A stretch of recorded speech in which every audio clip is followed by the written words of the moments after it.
Siamo a Nule, in una bottega artigiana dove si stanno realizzando dei manufatti veramente eccezionali. Siamo nella bottega di Giuseppe Dore, che in questo momento sta confezionando uno scarpone fatto a mano. Che cosa distingue il vostro prodotto da altri manufatti di questo genere? Il nostro prodotto è fatto rigorosamente a mano.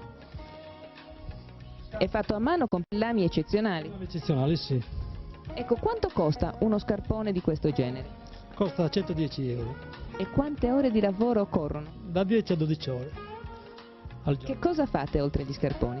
Facciamo i gambales, facciamo il tascapane, facciamo le cinte, le briglie, facciamo le collane per le pecore e via dicendo.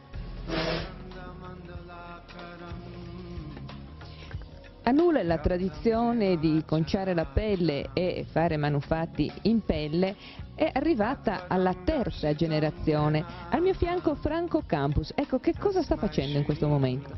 Sto preparando lo spago per la cucitura di un gambale. Come si prepara?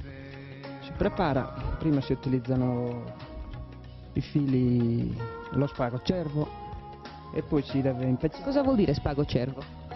Lo spago che è in lino, che si compra e si fa così, poi si deve impecciare e infine si mette la setola di cinghiale in punta per riuscire a cucire. Quanto costa un gambale? Un gambale costa 120 euro. Quante ore impiegate per farlo? Per fare un gambale ci vogliono almeno 2 giorni, perché bisogna lasciarlo in forma e così via.